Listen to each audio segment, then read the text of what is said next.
Palabra de Dios, Mateo 18, 15 al 22.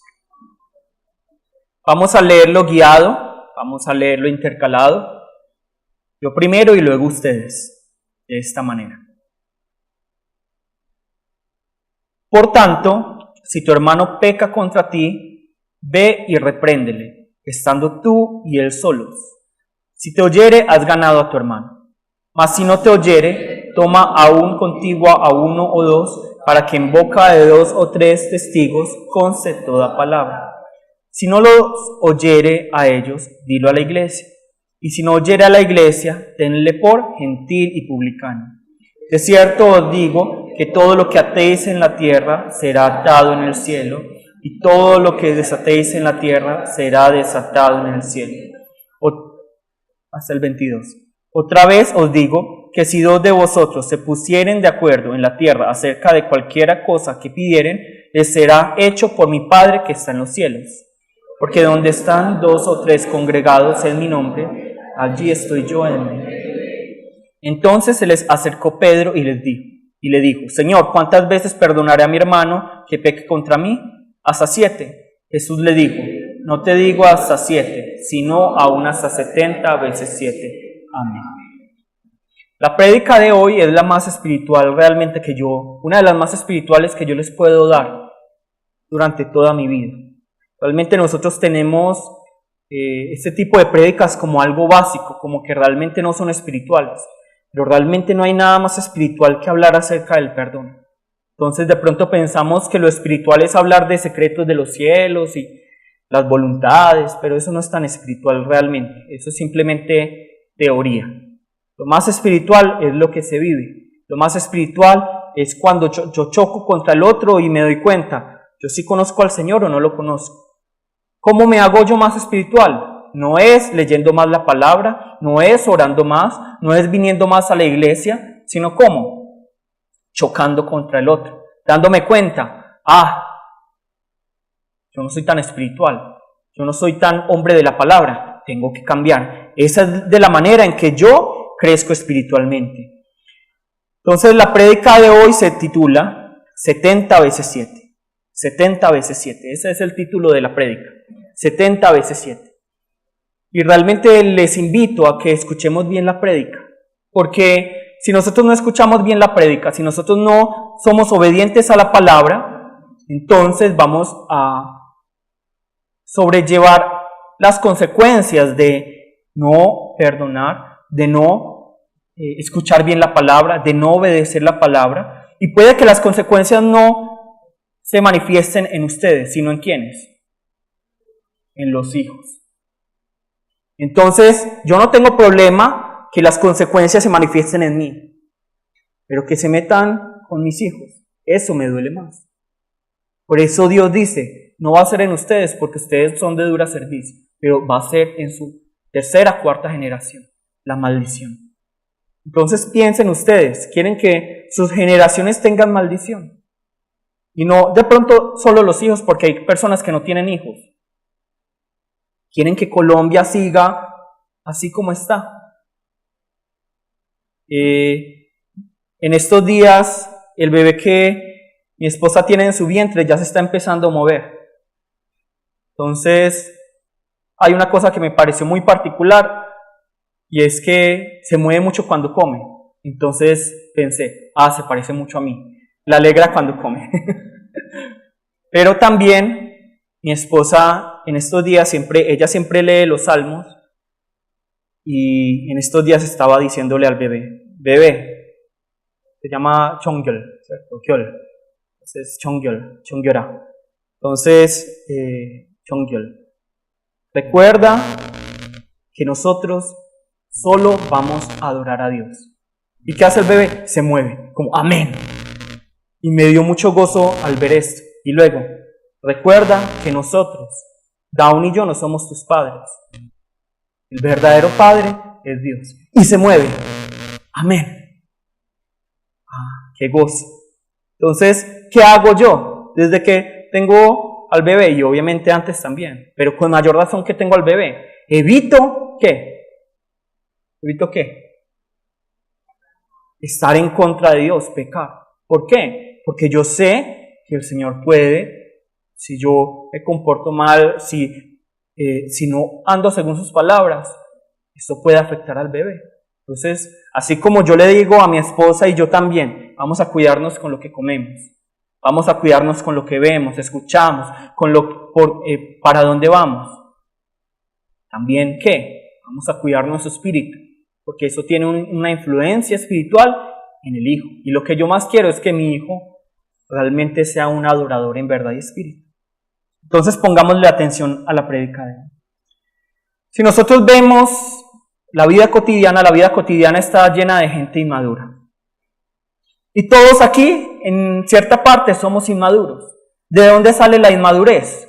Generalmente, de rayones que tenemos. Todos aquí tenemos alguna clase de rayón, ¿sí o no? Todos aquí estamos rayados. O sea, no locos, sino que tenemos un rayón. ¿Qué tipo de rayones? O más bien, ¿quiénes son los especialistas en hacer rayones? Los padres. Los padres son especialistas. Ellos tienen un PhD en hacer rayones. Tienen una maestría en hacer rayones. Entonces, nosotros vemos que las costumbres positivas, la cultura positiva, las cosas, el carácter positivo va a tener influencia en el hijo. Pero ¿qué tiene mucha más influencia? Lo negativo. Lo negativo tiene mucha influencia. Y por eso nosotros vemos, y yo ya se los había dicho muchas veces, ¿qué pasa si un bebé se cae? ¿Qué es lo primero que hace? No llora. Ve a la mamá o ve al que le está cuidando. Y si la mamá sale corriendo, ¡ay, qué le pasó, qué le pasó! ¿Qué hace el bebé? Llora. Pero ¿qué pasa si uno dice, ¡ja, no te pasó nada! Y uno sabe, ¡uy, no, qué chichonazo! Pero si uno dice, no te pasó nada, ¿qué hace el bebé? Se ríe. Esto a futuro, ¿cómo se va a ver? El bebé al que le corrieron siempre que se lastimaba, ¿en qué tipo de persona se va a convertir? En una persona dependiente, en una persona que no es capaz de solucionar los problemas por ella misma, sino que siempre es como con temor. Por eso esto le ocurre mucho a los hermanos mayores. Entonces, ¿cómo son los padres cuando nace el primer bebé? Son muy cuidadosos, que va a comer, que lo tienen que cuidar. Así son los hermanos mayores, más mimados. Yo soy el hermano mayor y soy más mimado. Pero, ¿qué pasa ya cuando, digamos, la madre tiene 5 hijos? ¿Cómo va a tratar al último hijo?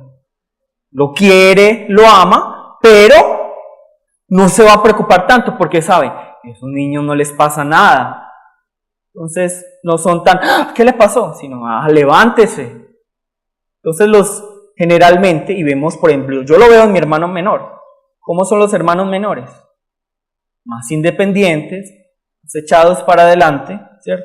Lo vemos así, y son más amigueros, todo. No tienen tanto temor como el hermano mayor. Entonces vemos que este es un rayón. No está bien que uno sea totalmente independiente, que no le importa su familia, que está apartado y que yo todo lo puedo hacer, pero tampoco está bien la persona que es completamente dependiente. Esos son rayones que hacen los padres, ¿verdad? Y vemos también que nuestra sociedad está llena de razones por las cuales nosotros nos llenamos de rayones. Por ejemplo, en el colegio, cuando nos hacen bullying. Entonces nos hacen bullying, tenemos nuestro rayón. Cuando de pronto en la sociedad pasa algo, nos llenamos de temor, yo no voy a ser capaz. Cuando la gente va a las iglesias y se encuentran con un pastor, un patán, que se cree la autoridad, que se cree el ungido de Dios, y empieza a pisotear a las ovejas. ¿Qué le pasa a las personas cuando salen de esas iglesias? Quedan con traumas. Yo ya no quiero saber de pastores, yo ya no quiero saber de iglesias. Cuando no todos son así, pero se quedan con el rayón. Y hay muchas formas de mostrar esa inmadurez. Por ejemplo, la incapacidad de mostrar los errores o de reconocer los errores. Eso es un gran rayón. O la incapacidad de autoexaminarse. Eso es también un rayón. O la incapacidad de reconocer quién soy yo. Eso también es otro rayón. La incapacidad de reírse de uno mismo. Uno debería ser capaz de reírse de uno mismo. Yo muchas veces me miro al espejo Y yo me digo, Down, jajaja, mira, tienes esto. Y yo hago caras y me río. Mira, tan feo esto. Y me río. Hay que reírse de uno mismo. La incapacidad de afrontar conflictos. Muchos aquí de pronto tienen, temor a los conflictos. No, hay que enfrentar conflictos, así se crece. La incapacidad de crear y mantener relaciones sanas. Eso también tiene que ver mucho con los rayones que uno le crea a los hijos o a los amigos o a la gente de la iglesia o que uno tiene. Entonces, ¿cuándo notamos que nosotros somos inmaduros? ¿Cuándo notamos que tenemos rayones? ¿Cuándo? Cuando nos enfrentamos a las dificultades. Yo puedo decir, es que yo soy muy maduro. Pero ¿cuándo demuestro que soy inmaduro? Cuando se me presenta una dificultad. Entonces, ¿por qué les estoy hablando acerca de esta inmadurez, de estos rayones? Porque en la vida espiritual también hay personas que son inmaduras. Y el mayor signo de inmadurez realmente es la falta de perdonar. Si yo no soy capaz de perdonar, si yo no soy capaz de pedir perdón, es porque todavía me falta crecer. Ahora, la palabra nos dice que yo tengo que madurar íntegramente. Entonces, no es solo perdonar, sino que yo para perdonar, ¿qué tengo que hacer? Conocer la palabra. Y debo conocer la palabra, pero también debo, ¿qué? Practicarla. Entonces, el crecimiento en la vida de fe es íntegro, es completamente íntegro. Y por eso hoy vamos a hablar acerca del perdón, que es uno de los temas más espirituales que yo les puedo dar, realmente. Porque si yo no perdono, estoy muy mal. Entonces vamos a buscar primero Isaías 55:7. Va a salir en las pantallas, porque hay muchos versículos, entonces va a salir en la pantalla, para que por favor estén pendientes y podamos de pronto agilizar, porque hoy son muchos pasajes. ¿Listo? Isaías 55:7. Deje el impío su camino y el hombre inicuo sus pensamientos, y vuelvas a Jehová, el cual tendrá de él misericordia, y al Dios nuestro, el cual será amplio en perdonar. Entonces lo primero que debemos entender es quién es nuestro Dios. Nuestro Dios es un Dios que es amplio, ¿para qué? Para perdonar. Dios es amplio para perdonar. Dios es un Dios perdonador. Vamos a buscar Daniel 9:9. Daniel 9:9. De Jehová nuestro Dios es el tener misericordia y el perdonar, aunque contra Él nos hemos rebelado. Entonces nuestro Dios nos perdona, nuestro Dios es un Dios perdonador. Lamentablemente nos han pintado a un Dios que tiene una lupa, que está buscando el error en cada uno de nosotros. Mira esta manchita, hay que mandarlo al infierno. Dios es un Dios misericordioso. Entonces, ahora voy a desechar esta cualidad de Dios, de que Dios es justo, de que Él desecha, que no le agrada el pecado. No. Yo tengo que saber que Dios tiene estas dos facetas, la justicia, y por la cual tiene que castigar el pecado, porque si no sería un Dios injusto, pero al mismo tiempo es un Dios ¿qué? Misericordioso, un Dios perdonador. Entonces, si yo me tiendo mucho a decir, es que Dios perdona todo, que Dios es completamente misericordioso, y dejo a un lado la justicia, me equivoco. Pero si por otra parte yo me voy para el otro lado y digo, no, es que Dios es justo y Él es aquel que tiene una lupa para ver cuándo me equivoco, también me equivoco si yo dejo a un lado la misericordia. ¿Cuál es el rayón de muchos? Cuando tenemos padres que son muy exigentes con uno ¿cómo se imagina generalmente a Dios? Dios exigente, Dios que quiere destruirnos. Pero si uno ve generalmente así a un padre que es muy cariñoso, que es demasiado alcahueta, ¿cómo nos imaginamos a Dios? Alcahueta. Entonces, los dos están mal y los dos son un rayón. ¿Qué debo yo entender? Dios es justo, Él no le agrada el pecado, pero también es un Dios misericordioso, un Dios que nos ama. Y por eso nosotros tenemos que ser exigentes para dos cosas. ¿Cuáles?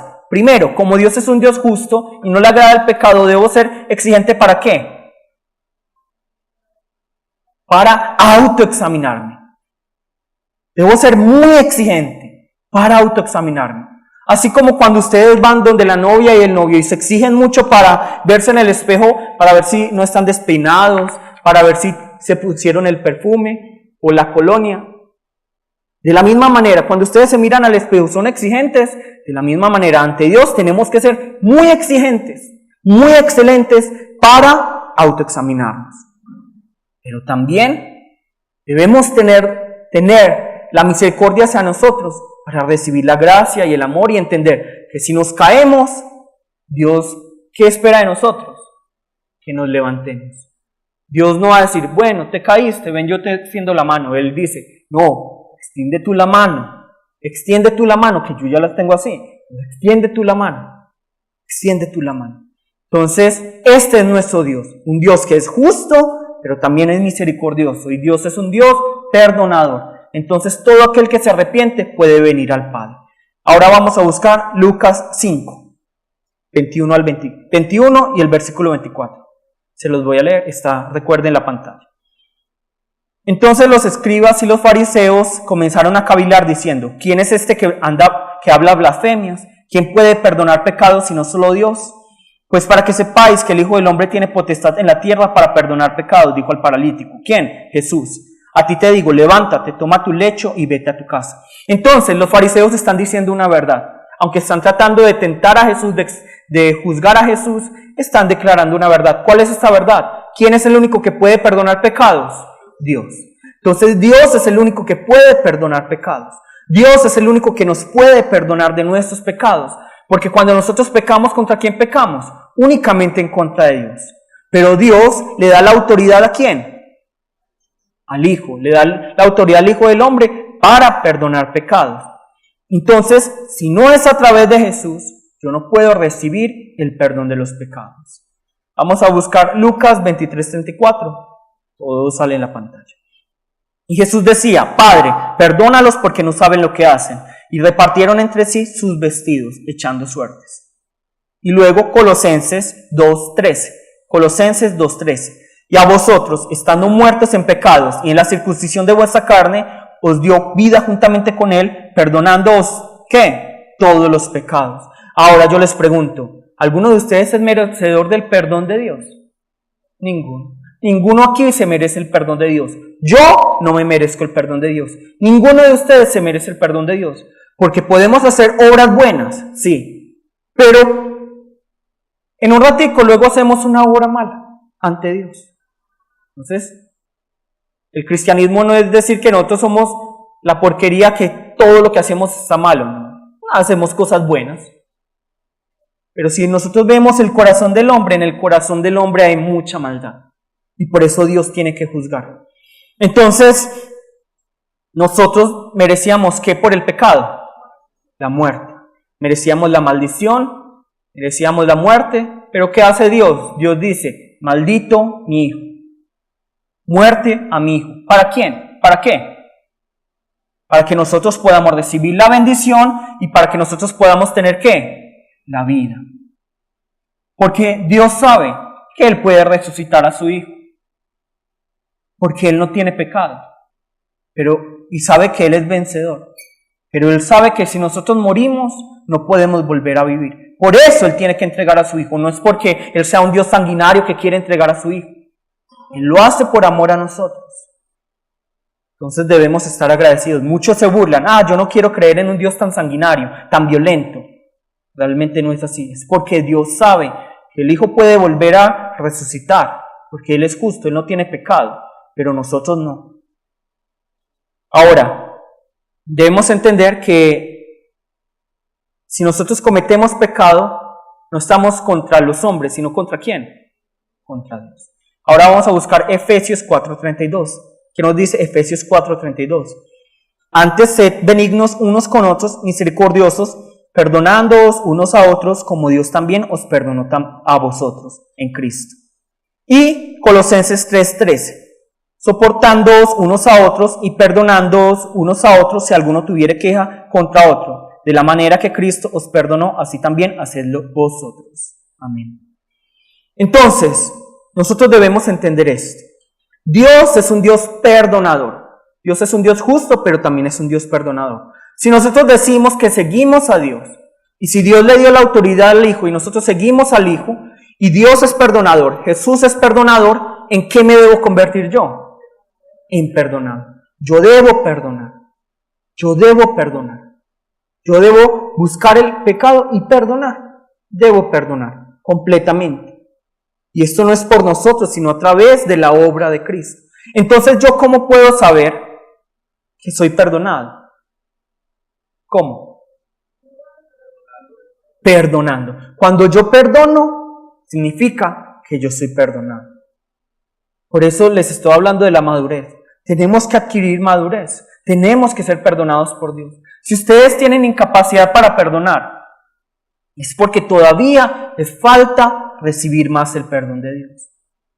Porque cuando nosotros recibimos el perdón de Dios, nos hacemos completamente inmerecedores y nos hacemos, perdemos completamente el derecho de no hacer ¿qué? Perdonar. Cuando yo soy perdonado por Dios, pierdo completamente mi derecho de no perdonar, sea a quien sea. Sea, aunque haya hecho una gran cosa atroz en contra de mí o en contra de mis hijos, yo debo de perdonar. Pero no en mis fuerzas, sino que cuando yo recibo el perdón de Dios, voy a decir, si Dios me perdonó de esta manera, entonces yo ¿cómo no voy a perdonar? De la misma manera, si Dios me amó, entonces ¿qué voy a hacer yo? Voy a amar. Solo cuando yo recibo el amor, solo cuando yo recibo el perdón, puedo dar amor, puedo dar perdón. Porque nosotros no somos agentes de perdón, nosotros no somos agentes de amor. En nosotros no hay eso. Dios lo tiene que poner en nuestros corazones y por eso envió a Jesucristo, para que podamos amar, para que podamos perdonar. Entonces seamos exigentes para evaluarnos. Yo amo, yo perdono. Ahora no estoy diciendo que no sea difícil. Por eso es que vemos el otro versículo que vamos a leer, Mateo 5:48. Sed pues vosotros perfectos, como vuestro Padre que está en los cielos es perfecto. Está hablando de amar al enemigo. Sed perfectos. Entonces nos está hablando, nosotros estamos en este proceso de perfeccionamiento, de santificación. Y para yo llegar realmente, ¿quién puede decir yo ya soy perfecto? No dejo de ser imperfecto, no, pero perfecto ante los ojos de Dios. Cuando yo ya empiezo a amar a mis enemigos. Por eso Jesús pone ese pasaje ahí. Entonces, yo les pregunto, ¿por qué debemos de perdonar? ¿Qué diferencia crea perdonar? Vamos a buscar Mateo 6, 14, 15. Miren qué tan espiritual es esta prédica. Es muy espiritual. Más espiritual que saber que quiénes son los ángeles, quién es Satanás. Es mucho más espiritual. Mateo 6, 14, 15. Nos dice: porque si perdonáis a los hombres sus ofensas, ¿qué? Os perdonará también a vosotros vuestro Padre Celestial. Nosotros tenemos que ser muy inteligentes, muy sabios. Si ustedes quieren perdón, ¿qué deben hacer ustedes? Pero si ustedes no quieren perdón, nos dice la palabra. Mas si no perdonáis a los hombres sus ofensas, ¿qué? Tampoco vuestro Padre os perdonará vuestras ofensas. ¿Quién lo dice? Pablo. Lo dice Jesús. Si ustedes perdonan, ustedes tienen que ser inteligentes ante Dios, sabios ante Dios. ¿Ustedes quieren recibir el perdón de Dios, sí o no? Entonces, ¿qué deben de hacer? Perdonar. Pero si ustedes no perdonan, ¿qué no ocurre en ustedes? No tienen el perdón de Dios. Tienen que perdonar. Por eso lo primero que yo hago cuando yo me enojo con alguien o peleo con alguien es buscar solucionar las cosas. Perdón. ¿Por qué? Porque yo quiero que Dios me perdone. Entonces, a la final, ¿para quién es el perdón? O sea, ¿para quién? No es para Dios. ¿Ustedes creen que Dios se va a poner a llorar? Ay, no me pidió perdón. Ay, pobrecito. Porque muchos se imaginan que si nos alejamos de Dios, Dios como que se tira como en una esquina en posición fetal. Se pone a llorar. Ay, está lejos de mí. ¿Qué voy a hacer? Ya no puedo, ya no tiene sentido mi vida. Dios no es así. Dios puede vivir sin ninguno de ustedes. Dios puede vivir sin mí. Dios podría ser así y destruirnos. Dios lo hizo también. Dios en los tiempos de Noé, ¿qué fue lo que hizo? Destruyó a gran parte de la humanidad. ¿Y cuántos dejó? A 8. ¿Por qué? Porque vio que Noé era justo. Pero el resto no. Si Noé no hubiera sido justo, ¿qué hubiera hecho Dios? Chao, Noé. ¿Qué le dice Dios a Moisés? Moisés, hagamos una cosa. Yo voy a destruir a todo este pueblo. Voy a destruirlo todo. Y yo te voy a dar otro pueblo. Dios tenía el derecho de hacerlo. Pero ¿qué hace Moisés? Dios no. Recuerda que tú eres un Dios misericordioso y yo apelo a esa misericordia, a esa justicia tuya. Yo apelo a esa promesa y no quiero que esos egipcios digan, es que Dios los sacó para matarlos. Miren que Dios es justo y ninguno aquí es merecedor de la salvación. Ninguno aquí se merece una salvación eterna. No, olvídense. Es que como yo tengo fe, muy fácil. No, ninguno aquí se merece la salvación. Ninguno. Entonces, miren que Dios, estamos viendo a un Dios que es justo y misericordioso. Entonces, ¿yo para quién pido perdón? Por Dios, no. Por la iglesia, por la unidad de la iglesia, ni siquiera. Sino ¿por quién? Si ustedes no perdonan, ¿quién es el que sale herido? Cada uno. ¿Quién es el que no recibe vida? Carlos, ¿quién es el que no recibe vida? Muy bien, yo. No, todos, nosotros, no, yo. ¿Quién no recibe vida? Yo. Entonces, ¿qué debo de hacer? Perdonar. Entonces, antes de buscar en nuestro interior qué pecados hay, debemos buscar ¿qué? ¿A quién debemos perdonar? ¿Y qué debemos perdonar? Eso es lo primero que debemos de buscar. Ahora, ya, eso era la introducción. ¿Cómo debemos de perdonar? ¿Cómo debemos de perdonar? ¿Estábamos en qué? Mateo 18. ¿Cierto? Mateo 18, 15, 22. Vamos a buscar en la Biblia, ese no sale en las diapositivas. Mateo 18, 15, 22, que es lo que leímos hoy. Déjenlo abierto.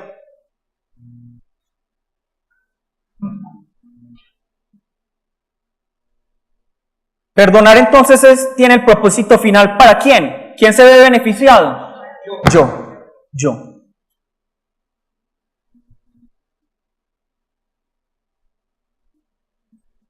18:15. Por tanto, si tu hermano peca contra ti, ve y repréndele estando tú y él solos. Si te oyere, has ganado a tu hermano. Vemos esto aquí. Si tu hermano peca contra ti, si ustedes ven que alguien peca contra ustedes, ¿quién tiene que ir? Cada uno. No tiene que venir el hermano. Entonces Mateo 5, 23, 24, ¿qué nos dice? Por tanto, si traes tu ofrenda al altar y allí te acuerdas que tu hermano tiene algo contra ti, espera. No, dice, deja allí tu ofrenda delante del altar y anda, reconcíliate primero con tu hermano y entonces ven y presenta tu ofrenda. Entonces, no nos está hablando de alguien de afuera, sino que nos está hablando primero de quién, de tu hermano. No está hablando de que, Simón tiene que solo ir donde Nicolás, no. Nuestro hermano en la iglesia peca contra ti, ¿yo qué debo de hacer? Ir y buscar y solucionar. Pero dice aquí, repréndele estando tú y él solos. En otras palabras, si yo veo que peca contra mí, yo debo ir, reprenderle. ¿Qué es reprenderle? Levítico 19, 17 nos dice, porque es como la misma idea. No aborrecerás a tu hermano en tu corazón, razonarás con tu prójimo para que no participes de su pecado. Entonces, ¿qué es lo que debemos hacer? Razonar. Mira, tú cometiste este pecado en contra de mí. O ni siquiera, porque realmente en la Biblia, en manuscritos originales, no dice ni siquiera contra ti, sino que dice, por tanto, si tu hermano peca, ve y repréndele. Pero agreguémosle esto también. Entonces, si yo veo que, por ejemplo, Juliana está pecando, ¿yo qué debo de hacer? Yo debo ir donde Juliana y decirle, Juliana, estás pecando por esto y esto. Deberías arrepentir. Debo hacer que ella caiga en razón. ¿Y qué nos dice la palabra? Si ella cae en cuenta de esto, entonces me he ganado a un hermano. De la misma manera, yo tengo algo Carlos peca en contra de mí, ¿yo qué debo de hacer? Ir donde Carlos, Carlos, no nos podemos seguir peleando, no podemos seguir luchando, esto divide la iglesia. ¿Qué debo de hacer, Carlos? Y nos arrepentimos, lloramos juntos, sí, amemos la iglesia. Entonces, ¿qué? Gané a un hermano. Entonces, aquí, aunque realmente el manuscrito original dice, si tu hermano peca, es decir, en contra de la iglesia. Pero en esta traducción, peca contra ti. Bueno, versículo 16-17, vamos a leer del Mateo 18, ¿cierto? Mas si no te oyere, toma aún contigo a uno o dos, para que en boca de 2 o 3 testigos conste toda palabra. Si no los oyere a ellos, dile a la iglesia, y si no oyere a la iglesia, tenle por gentil y publicano. ¿Quién le tiene que tener por gentil y publicano? ¿Qué? No, vamos a leer bien. Mas si no te oyere, toma aún contigo a uno o dos. Le está hablando, digamos, yo soy Mateo y le estoy escribiendo a Gina. Entonces yo le digo, por tanto, si tu hermano, digamos que es Juliana, si tu hermana peca contra ti, ve y repréndele, o sea, Gina, estando tú y quién, y Juliana solos, y si te oyere, entonces te ganó a Juliana como hermana. Mas si Juliana no te oye, toma aún contigo a uno o dos. Digamos que entonces Gina dice, Lina, vení un momentico. Simón, vení un momentico. Y si, para que en boca de 2 o 3 testigos conste toda palabra. Entonces Gina va a hablar con Juliana. Juliana, mira esto. Y va a haber 2 testigos. Luego, si no los oyere a ellos, es decir, si no oye a Gina, si no oye a Lina, y si no oye a Simón, entonces ¿qué debe hacer Gina? Lo dice a la iglesia. Y si Juliana no oye a la iglesia, ¿qué tiene que ocurrir? Gina es primera persona, tenle, Gina, ten a Juliana por gentil y publicano. Entonces le está hablando a Gina, ¿cierto? No a Gina en este ejemplo, sí.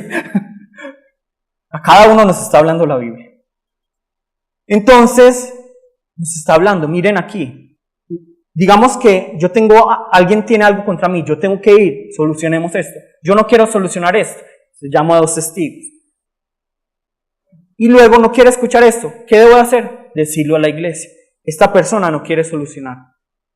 Entonces, ¿quién le debe tener por gentil y publicano? Yo. La persona, ¿cierto? La persona. Ahora, algunas personas piensan que tenerle por gentil y publicano es como una excomunión, sacarlo de la iglesia. Pero si nosotros vemos los pasajes anteriores, y el que está después, realmente Jesús no habla de gentil y publicano, porque Jesús tenía como gentil y publicano personas que deberían arrepentirse. Entonces, ¿yo cómo voy a tener a una persona así? Como una persona que no conoce al Señor. Como una persona que no entiende la palabra, como una persona que no tiene a quién. A Jesús. Así le debo de tener. Por eso es gentil y publicano. Porque aquí Mateo, ¿a quién le está escribiendo?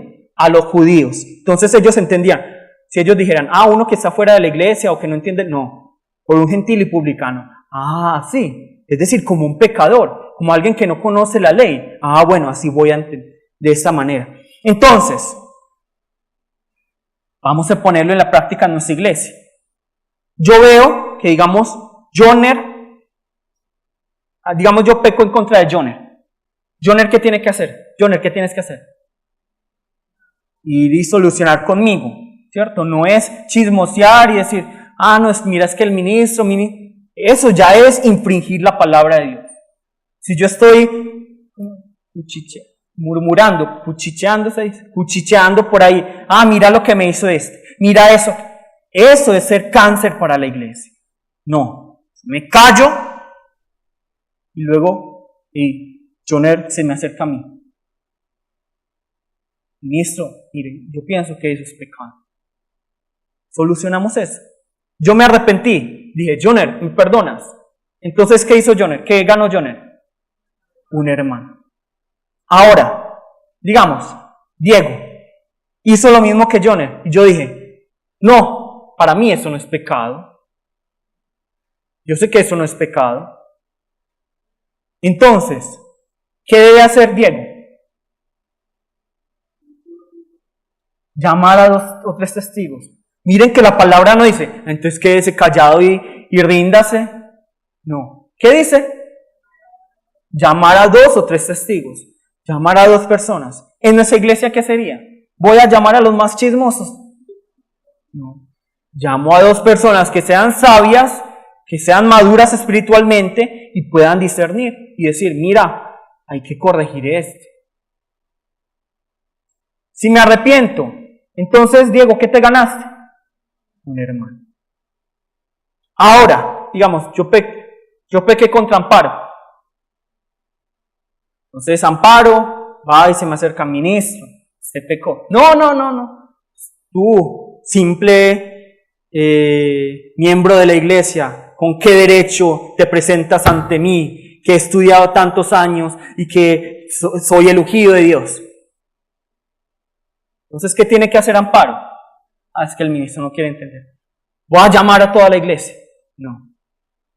Voy a llamar a 2 testigos, 2 o 3 testigos sabios, maduros espiritualmente. Vamos a sentarnos con el ministro. No, ustedes son miembros simples. Ustedes no son nada. Yo soy el ungido de Dios y toda esta palabra yo la conozco y el Espíritu Santo, si ustedes hablan en contra de mí y esto que están haciendo es blasfemar al Espíritu Santo. No me arrepiento. ¿Qué tiene que hacer Amparo? Llamar a la iglesia. Ahora, lamentablemente, no todos en la iglesia somos maduros. No todos en la iglesia vamos a recibir bien una exhortación. Entonces, prácticamente, aunque Jesús nos dice, porque realmente la comunidad era pequeña, yo no voy a llamar, digamos que en la iglesia hubiera 3,000 personas. Yo no voy a llamar comunicado eclesiástico. Vamos a reunirnos para decirle a Dawn que se equivocó. No. Uno llama a un equipo de personas sabias, personas maduras, y vayan y hablen. Esta es iglesia. Vamos a hablar con esta persona. Vamos a solucionar. Y si no, entonces ¿cómo me tiene que tener Amparo? Como gentil y publicano. ¿Cómo así que como gentil y publicano? El ministro no conoce a Dios. El ministro no tiene a Jesús. Entonces, con mayor razón en ese caso, yo me equivoco mucho. Acérquense a mí, no tengan prejuicios. Es que el ministro es así. Es que el ministro es duro. No, acérquense a mí. Pregúntenme. Es que el ministro tiene preferencias, que el ministro hace acepción de... No, acérquense a mí. Yo ya les hablé la semana pasada. ¿Cómo soy yo? Tímido. Entonces acérquense a mí ustedes. Porque es peor que ustedes tengan el prejuicio y digan, es que el ministro es así cuando no me conoce, cuando no se han acercado a mí y cuando se les olvida tantas veces, porque dicen, es que el ministro hace acepción de personas. ¿Cuántas veces yo no he ido a los barrios más ricos, pero también he ido a los pobres y nunca he dicho, no, por favor, yo traje mi almuerzo. Yo traje mi vasito, me lo echas aquí. Pero no, por favor, agua Evian. No. No, tráigame agua de la canilla. ¿O no? Ninguno puede decir aquí que, es que el ministro dijo que no hubiera a mi casa porque soy pobre. Entonces, por favor, conozcan al hermano. Conozcan al hermano. Entonces, ahora vamos a leer 19:20. ¿Qué nos dice 19:20? 18 al 20. De cierto digo que todo lo que atéis en la tierra será atado en el cielo, y todo lo que desatéis en la tierra será desatado en el cielo. Otra vez os digo que si dos de vosotros se pusieren de acuerdo en la tierra acerca de cualquier cosa que pidieren, les será hecho por mi Padre que está en los cielos. Porque donde están 2 o 3 congregados en mi nombre, allí estoy yo en medio de ellos. Entonces nosotros utilizamos mucho este pasaje ¿para qué? ¿Para qué? Para decir, no, si nosotros oramos juntos, entonces el Señor está con nosotros. Pero ¿a qué se refiere aquí la palabra en contexto? Cuando yo veo, digamos, que Luz está pecando y ella no se arrepiente, entonces, como iglesia vamos a decir, es que Luz es una gentil y publicana. Entonces, como iglesia, no yo como ministro, porque muchos dicen, es que este pasaje de atar y desatar habla del pastor, habla del obispo. No, la palabra está hablando de iglesia. Está hablando de 2 o 3 o más, porque eso es iglesia. Entonces, si como iglesia decimos, luz es gentil y publicano, ¿cómo lo va a tener Dios? Como gentil y publicano. ¿Cómo así? Vamos a leer otra vez. 18. De cierto os digo, ¿a quién? A la iglesia. Que todo lo que atéis en la tierra será ¿qué? Atado en el cielo. Y todo lo que desatéis en la tierra será ¿qué? Desatado en el cielo. Entonces, miren qué tan importante es empezar a obedecer a la iglesia, ¿cierto? A la comunidad. Porque somos muy rebeldes. Somos muy rebeldes. Entonces yo les hago una prédica. Dicen, no, pero yo escuché que tal pastor dice eso. No. Ah, pero es que yo pienso que es. No. Les hemos dado con la palabra y siguen rebeldes. Siguen muy rebeldes. Entonces, si como iglesia decidiéramos, no, tal persona, digamos, no, es que Oscar, nosotros predicamos esto. Y Oscar dice, no, pero mira, la palabra dice esto. No. Oscar es publicano y gentil. ¿Cómo lo va a tener Dios? Como publicano y gentil. Entonces, porque luego nos dice en el 20, porque donde están 2 o 3 congregados en mi nombre, no está diciendo para orar, está diciendo 2 o 3 congregados en mi nombre, allí estoy yo en medio de ellos. Es decir, que el juicio que hace la iglesia es el mismo juicio de ¿quién? De Dios. Porque aquí Mateo le está hablando a la iglesia. Ahora, no es cualquier iglesia, es una iglesia ¿qué? Madura, una iglesia espiritual, donde no es manejada por un patán, donde no es manejada por una persona que quiere manipular a la gente, sino que es una persona que quiere que la gente crezca espiritualmente y conozca al Señor. Esa iglesia. Pero si es una iglesia donde el pastor es un patán que dice, bueno, vamos a reunirnos y vamos a decir que digamos que Claudia es lo peor de este mundo. Entonces ya Dios la tiene así. ¿Eso es correcto? No.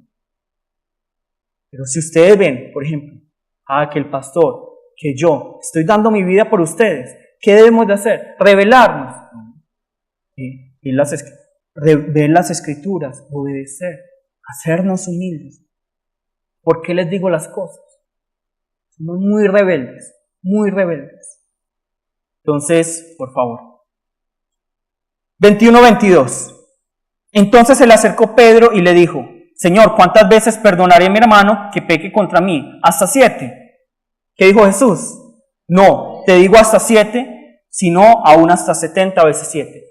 El número 7 para los judíos es un número ¿qué? Perfecto. Es casi que infinito. Entonces, cuando dice 70 veces 7, ¿qué está diciendo Jesús? Más que infinito. Es decir, no es multiplicar 70 por 7, sino que es perdonar siempre, todas las veces. Pero ¿cómo así? Entonces Toño ahorita me hace algo, y a los 5 minutos me hace algo, yo lo perdono. Pero a los 10 minutos lo vuelve a hacer, yo lo perdono. Pero a los 15 minutos lo vuelve a hacer. Lucas 17:3-4. Lucas 17:3-4. Hoy quería que todo fuera con la Biblia para que ustedes no dijeran, es que el ministro está diciendo lo que piensa, sino ¿qué nos dice Jesús? Mirad por vosotros mismos, si tu hermano pecare contra ti, repréndele, y si se arrepintiere, perdónale. Entonces, digamos, Toño peca contra mí, ¿qué debo de hacer yo? Reprenderle. Toño se arrepiente, ¿qué debo de hacer yo? Perdonarle. Pero luego dice, y si 7 veces al día pecare contra ti. No está diciendo, y si 7 veces en un día peca contra ti. Es decir, 24/7, 24 horas, 7 días a la semana, peca contra ti. Y 7 veces al día volviera a ti diciendo, me arrepiento, ¿qué debo de hacer yo? No es que usted es así. Perdónale, dice la palabra. Perdónale. Entonces debemos multiplicar 70 por 7. No. Multiplicar de manera infinita. Eso me acuerda de una historia de una pareja que fue como a Medio Oriente de luna de miel. Entonces, la esposa y el esposo se montaron en un camello y los camellos se pueden mover mucho. Entonces, La esposa iba en un camello y el esposo en otro camello. Entonces, el camello donde estaba el esposo se movió mucho y el nuevo novio se cayó. ¿Es así? Primera, sonriendo. Primera. Entonces la novia, tan lindo, qué paciencia, si hubiera sido yo me hubiera enojado. Bueno, primero, seguramente primera vez que me caigo, bueno, lo amo mucho, tan lindo. Va otra vez en el camello hace así, se cae el novio, tan. Segunda, tan lindo. Segunda vez que se cayó, tanta misericordia con los animales, como quiera los animales. Es el mejor novio que uno puede pedir. El camello hace eso otra vez. ¡Pam! Saca la pistola, mata al camello. ¡Pam! Entonces, ¿qué hace la novia? ¿Cómo matas al camello, pobrecito? Es que es un... Primera.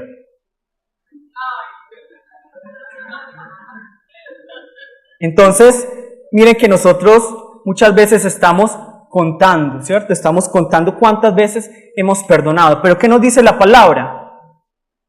¿Qué nos dice la palabra? Perdonar 70 veces 7. Entonces, ¿cómo podemos perdonar? Son claves, cada uno tiene su forma. Primero, ¿qué debo de hacer? Examinarme si estoy en Jesús. Examinarme si estoy en Jesús. ¿Por qué? Porque si yo trato de perdonar sin Jesús, no voy a lograrlo. ¿Qué debo de hacer? Examinarme si Dios ya me perdonó, si Jesús ya me perdonó. Y lo que les digo, perdonar no es fácil, aún así ustedes tengan a Jesús. Pero se hace mucho más fácil comparado con que ustedes lo hagan en sus propias fuerzas. Entonces, la clave que yo les he dicho. Primero, vamos a buscar Santiago 2:4. Santiago 2:4. No hacéis distinciones entre vosotros mismos y venís a ser jueces con malos pensamientos. Con malos pensamientos. Ustedes son jueces con malos pensamientos. ¿Quién es el único juez? Dios. Pero entonces cuando yo tengo un prejuicio, tengo un mal pensamiento, ¿verdad? Cuando yo estoy juzgando previamente a alguien, yo no lo conozco. Yo escuché que esa persona es así. Eso se llama un prejuicio. Yo escuché de otras personas, no lo he vivido, no lo he visto con mis ojos, pero yo pienso que yo siento que esa persona es así. ¿Eso qué es? Un prejuicio. Un prejuicio. Y dice aquí, no hacéis distinciones entre vosotros y venís a ser jueces con malos pensamientos. Ustedes son jueces, ustedes son Dios. Si Dios los perdonó a ustedes y me perdonó a mí, ¿ustedes tienen el derecho de tener un prejuicio? No. Aún así, ustedes tengan la prueba, grabado con cámara, que esa persona es así, ustedes tienen el derecho de decir, yo no lo perdono y voy a esperar que se equivoque para decirle, mire, usted se equivocó. ¿Sí o no? No. Dios tiene todas las pruebas para decir ustedes y yo somos ¿qué? Pecadores. Dios sabe de antemano que nosotros hoy le pedimos perdón y mañana vamos a pecar. Dios ya lo sabe. Y Dios dice, voy a esperar a que te equivoques y te mando al infierno. Sí. Él perdona sin importar lo que venga. O sea que hay personas en la iglesia que tienen prejuicios. Yo voy a esperar que esa persona se equivoque porque yo sé realmente que hay maldad. No, es que ustedes no son jueces. Ustedes no son Dios. No son Dios. No tengan prejuicios.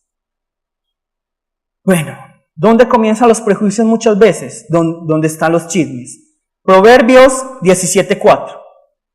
Proverbios 17:4. Nueva traducción viviente. No es Reina Valera. Nueva traducción viviente. Me encantó cómo está traducido. Los malhechores están ansiosos por ¿qué? Por escuchar el chisme. Los mentirosos prestan suma atención a ¿qué? Entonces, si yo escucho los chismes, si a mí me encanta escuchar chismes, si yo le creo a todos los chismes, ¿qué me dice la palabra? Que soy un ¿qué? Malhechor. Y si yo le presto suma atención a la calumnia, ¿qué soy? No, un mentiroso. Entonces, ¿ustedes qué tienen que hacer? Ah, ven y yo te cuento un chisme. No, para que lo oremos. Vamos a orar esto. Es que me preocupa tanto esta situación. Vení, yo te cuento una cosita. No es un chisme. Para que lo oremos. ¿Somos malhechores o mentirosos? ¿Qué debo de hacer yo? No, yo no voy a ser ni un malhechor ni voy a ser un mentiroso. Cállate, yo no voy a escuchar chismes ni calumnias. Así obra un justo de Dios. Entonces, ¿qué tipo de personas quieren ser ustedes? ¿Y quién está diciendo todo eso? Miren, es que por eso, porque sé que hay muchos que dicen, es que el ministro piensa esto. No, ¿qué nos dice la palabra? Luego, Proverbios 26-21.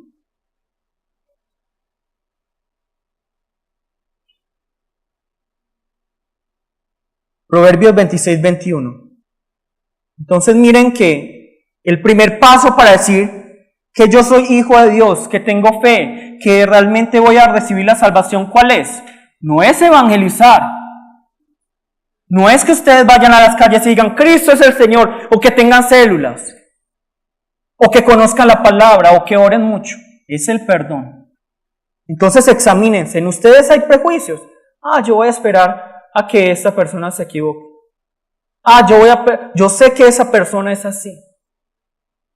Esos son prejuicios, no son de Dios. Aunque ustedes digan, yo creo en Jesús. ¿Por qué? Porque no tienen el perdón. Jesús ya nos conocía, Él podría haber hecho un prejuicio. Los chismosos.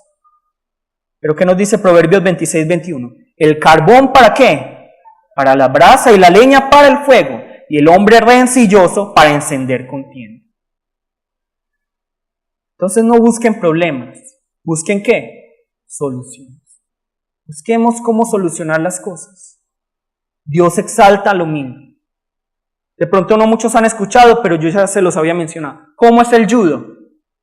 El judo no es pega un puño, entonces la otra persona pega un puño, no es fuerza contra fuerza, ¿cierto? Sino que es yo pego y jalo. Yo voy a utilizar la fuerza del otro. Eso es judo. Porque miren que esto no hace nada. Se mata. Pero si yo hago esto, ¿quién vence? No el que hizo la fuerza, el que utilizó la fuerza del otro. Eso es judo.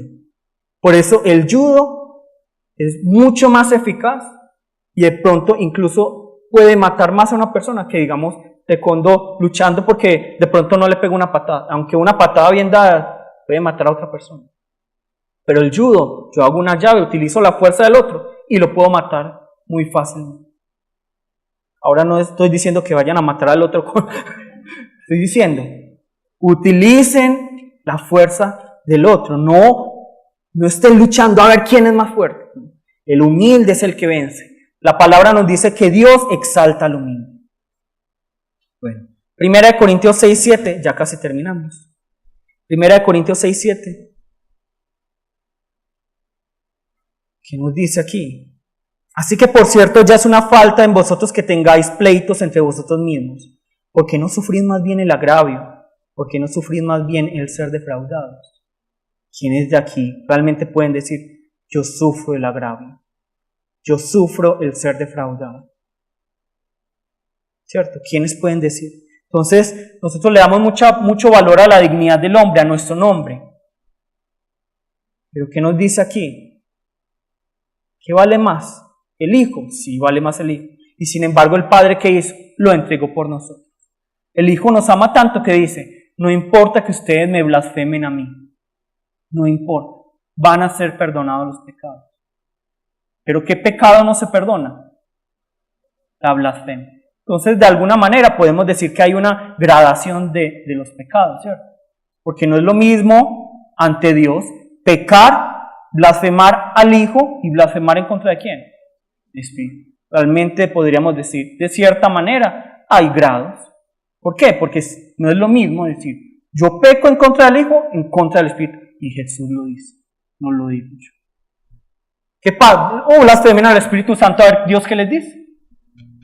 Blasfemen. A ver si ustedes piensan que todos los pecados son iguales, completamente, blasfemen al Espíritu Santo. ¿Quién se atreve? Levante la mano. Entonces, blasfemar al Espíritu Santo no recibe perdón. Mientras que blasfemar a Jesús, dice el Hijo, blasfemen a mí, eso recibe perdón. Pero no blasfemen al Espíritu Santo. Entonces, de alguna manera, sí hay grados. Entonces, ¿yo qué debo de hacer? Mire, el Hijo dijo, no importa mi dignidad, no importa mi nombre. Entonces, nosotros con qué derecho, ay, pero es que es mi nombre, ay, no es que está calumniándome. No sufrir más bien el agravo. ¿Por qué no sufrir más bien el ser defraudados? Eso debemos hacer. Para que terminemos, les voy a contar una historia. En Corea hubo un pastor que se llamaba el Pastor Son. Pastor Son.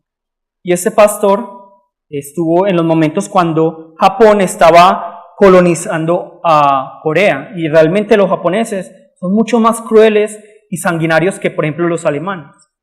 Ellos violaron mujeres, se robaron un montón de cosas y dicen que son de ellos. No reconocen. Ellos dicen, perdón, y ya. Por eso es que en Corea les enoja tanto los japoneses, por eso. Porque no piden, perdón, vamos a retribuir a las mujeres que violamos, ¿no? Ellos tenían mujeres como esclavas sexuales. Y esa persona vivió durante este momento. Y el pastor Son dice, no, yo voy a vivir por los leprosos. Voy a entregar mi vida por los leprosos. Y él entrega su vida a los leprosos. Entonces una anciana se le acerca y le dice, pastor, ¿sabe qué? Porque él empezó a vivir con los leprosos. Pastor, ¿sabe que todos los pastores son ladrones? Todos los pastores se quieren robar la plata. Yo ya sé, usted debe ser lo mismo. Váyase ya. El gobierno le va a pagar. ¿Qué le dice este hombre a esta anciana, que también era leprosa? No. Yo quiero que me mires fijamente y te vas a dar cuenta que el enfermo aquí no son ustedes, soy yo. Soy yo. Yo estoy más enfermo que ustedes espiritualmente. Es una persona que entregó su vida completamente para llevar su palabra, para entregar la palabra del Señor. Termina esta colonización japonesa, viene la Guerra Fría, Corea del Sur, Corea del Norte. Entonces hay personas que están a favor del comunismo y hay personas que no están a favor del comunismo. Entonces, este pastor tenía 5 hijos. Los 2 primeros tenían un amigo y este amigo tendía más al comunismo. Entonces, ¿qué hace el hermano mayor? Dice, no nos concentremos en eso, concentrémonos en eso. Cree en Jesús. ¿Qué hace esta persona? Saca un revólver, mata al hermano mayor. ¡Pah! Luego, el que le sigue, el segundo hermano, dice, no, ¿por qué lo mataron? No, pero igual tienes que creer. Saca la pistola, mata al hermano. Segundo. ¿Qué harían ustedes? Pero si son mis hijos. ¿Qué harían ustedes? Yo les pregunto. ¿Buscarían venganza? ¿O no? Buscaríamos venganza. Buscaríamos cómo meter a esta persona en lo peor que se pueda, pena de muerte. Este amigo viene al funeral de estas 2 personas. ¿Qué hace el pastor Son? Pastor Son se acerca a él y le dice, yo te perdono, te voy a adoptar. No, ¿cómo? Si yo maté a tus hijos, te voy a adoptar y te voy a enseñar quién es Cristo. Te voy a adoptar. No. Lo hizo. Bueno. Yo les pregunto, ¿cómo se habrán sentido los otros 3 hermanos, los otros 3 hijos del pastor? Tan loco. Y hay testimonios de eso. Ellos decían, yo no entiendo, o sea, la hija dice, yo no entiendo cómo es que mi papá perdonó a esta persona. Si mató a nuestros 2 hermanos que no estaban haciendo otra cosa, sino entregando el evangelio. Pero él lo adopta. le muestra el amor de Cristo y ahora es pastor de una iglesia. Ahora da testimonio de Cristo. Ahora, en este momento, ese que había asesinado ya es luz y sal para la nación. Solo porque una persona decidió no ir en contra, no luchar, porque pudo haber recibido pena de muerte, sino hacer ¿qué? Perdonar. Entonces muchos aquí somos peores que los leprosos. Hay mucha enfermedad en nosotros. ¿Y qué debemos hacer los que de pronto estamos un poquito más sanos de la lepra? O entre los leprosos, ¿qué debemos de hacer? Perdonarnos, organizarnos, limpiarnos. Pero ¿qué hacemos cuando nosotros no decidimos perdonar? Como el chiste, 2 leprosos orinando. ¿Qué le dice el uno al otro? ¡Tumbis! Pero así somos cuando no decidimos perdonar.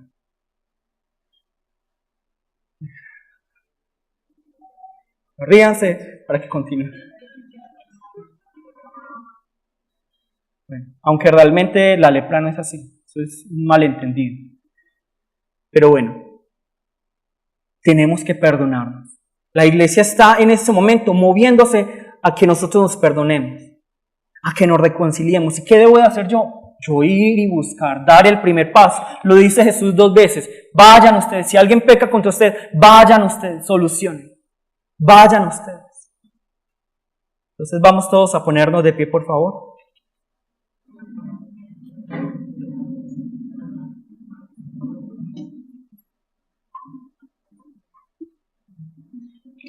Todos aquí somos comprados por Cristo. Si ustedes odian a alguien, ¿a quién están amando? ¿A quién están odiando? Al cuerpo de Cristo. La semana pasada les dije que hoy de pronto íbamos a tener Santa Comunión. No vamos a tener Santa Comunión hoy tampoco, sino hasta el próximo mes. ¿Tienen cuántos días? Digamos que 2 semanas. Para que arreglen las cosas, para que perdonen. Para que vayan y busquen a quién deben perdonar, con quién tienen que razonar. Busquen ustedes, no esperen, busquen. Y quítense el prejuicio. Yo sé que esa persona le va a hacer daño a la iglesia. ¿Quién de ustedes es Dios? Levante la mano. ¿Quién de ustedes es Dios? Levante la mano. ¿Quién de ustedes conoce el futuro? Levante la mano. ¿Y quién de ustedes no recibió el amor de Cristo, el perdón de Cristo, para perdonar infinitamente? Levante la mano. Ahí sí nadie levanta la mano. Esos son prejuicios. Pero es que yo escuché. No importa si lo tiene grabado. Perdone. Y hay que perdonar y hay que recibir el perdón. Y hay que hacerlo sinceramente. No es simplemente, el ministro dijo que nos perdonemos. Es por ustedes. ¿Quién recibe el beneficio de perdonar? Yo. Vamos en este momento a orar y vamos a pedirle al Señor que bendiga a aquellos con los que tenemos rabia, ira, a nuestros enemigos. Es difícil, sí, pero eso va cambiando, se va convirtiendo en amor. Vamos a llamar el nombre de nuestro Señor y vamos a orar. ¡Jesús!